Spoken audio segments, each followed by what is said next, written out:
Assalamualaikum Pak Ustadz.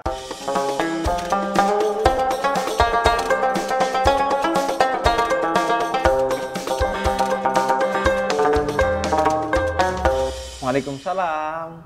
Pak Ustadz, saya mau nanya nih, gimana sih hukumnya tentang orang yang ngefans dan yang ngefans itu fanatik banget, berlebihan, kayak orang-orang yang ngefans sama artis K-pop, pemain bola, terus ada juga atas Hollywood, superhero. Itu gimana kan banyak tuh orang ngefans berlebihan tuh. Itu kayak gimana Pak Ustadz? Ya, pada prinsipnya Islam mengajarkan, Nabi misalnya dalam hadis mengatakan celaka orang yang berlebihan.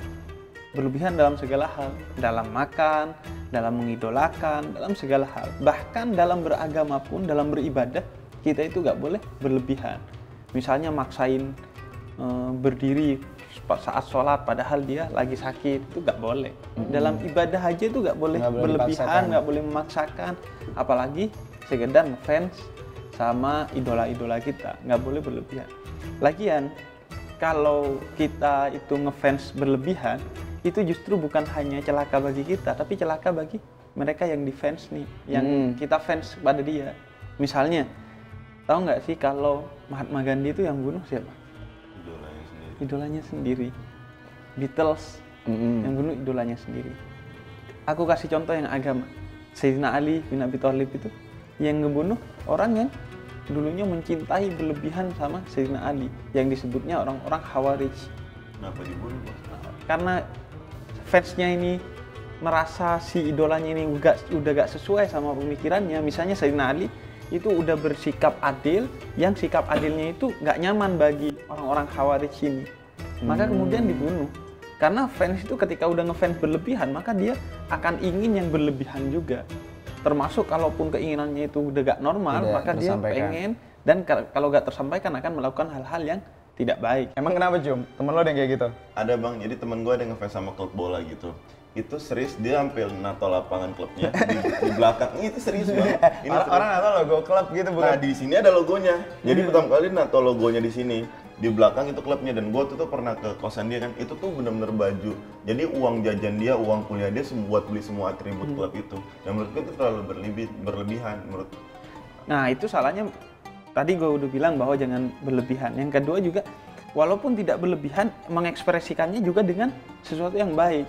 Misalnya kalau kita seorang muslim, menato itu kan tidak diperbolehkan dalam Islam. Maka jangan mengekspresikannya dalam bentuk itu.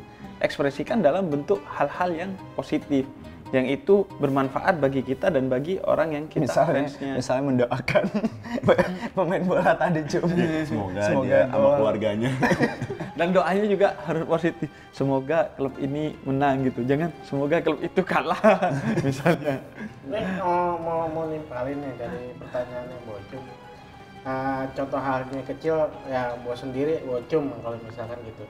Gimana sih cara menyikapi diri kita sendiri terhadap orang yang ngefans pada diri kita sendiri atau beberapa orang gitu. Dari dirinya nih, maka dari Arif Muhammad atau dari Bocum gitu, sama Bocum atau Arif Muhammad nih. Dari diri kitanya, bagaimana cara menyikapi orang mereka yang terlalu berlebihan, yang terlalu kayak semacam kalau dibilang annoying ya, yang fanatik, kurang nyaman, yang terlalu berlebihan gitu. Ya, tugas si bintangnya ini adalah memberikan pendidikan. Karena kan dia sudah dikasih akses sama Allah untuk kemudian dicintai banyak orang. Maka dia harus menjadikan kelebihan itu yang diberikan oleh Allah dengan penuh amanah. Sehingga dia memberikan pendidikan yang positif kepada orang-orang yang ngefans sama dia, dia mendidik orang-orang itu. Itu yang selalu aku lakukan sih Pak Ustadz. Makanya aku tidak pernah memperlakukan mereka sebagai fans, tapi sebagai teman.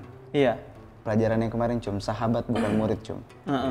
Sebagai teman. Kemarin tuh. Dan jangan diposisikan mereka itu dilihat dengan pandangan yang kita kayak ngeliat di bawah gitu. Disetarakan, dijadikan teman dan dididik sebaik mungkin.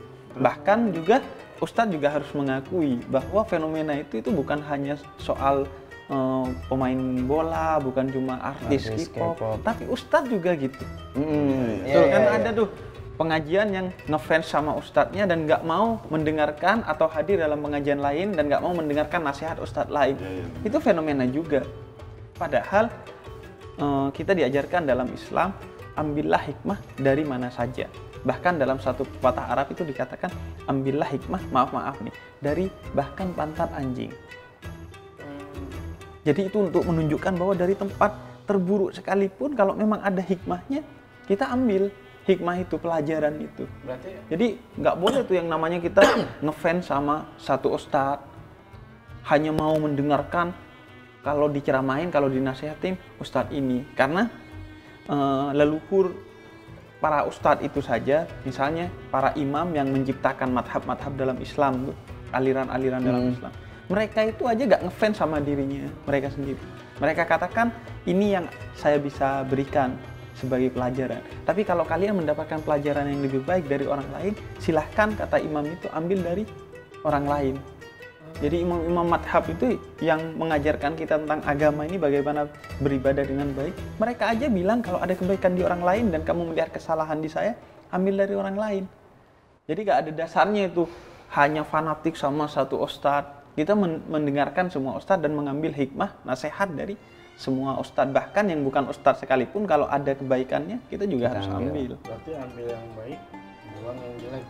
Iya, makanya kata Sayyidina Ali itu, Sayyidina Ali bilang, undur maqal wala tandur manqal.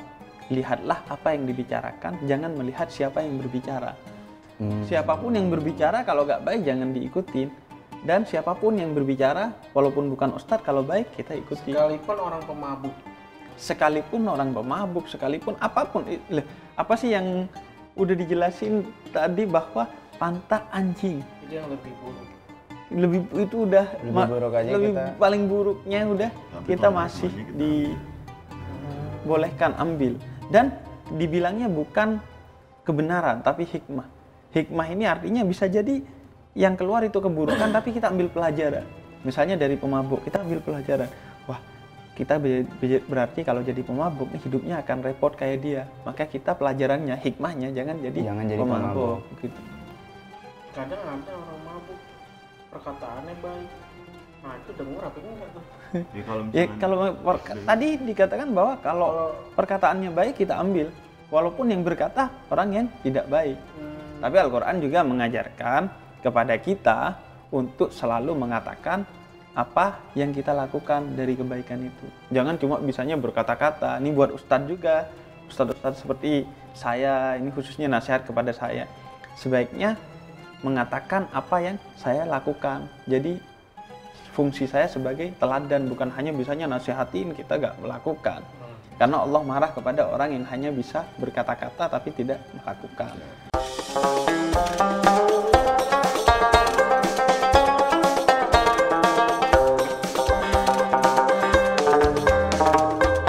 Terima kasih Pak Ustadz.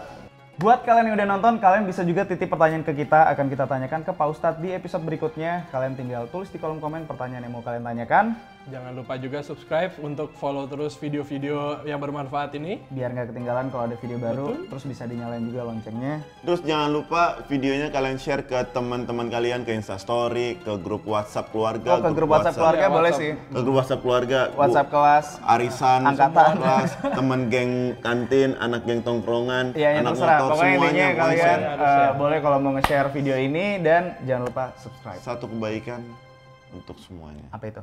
Jadi kalau nge-share kan dapat kebaikan gitu Bang di bulan Oh, Ramadan. amal jariah. Amal jariah itu makanya. Oke.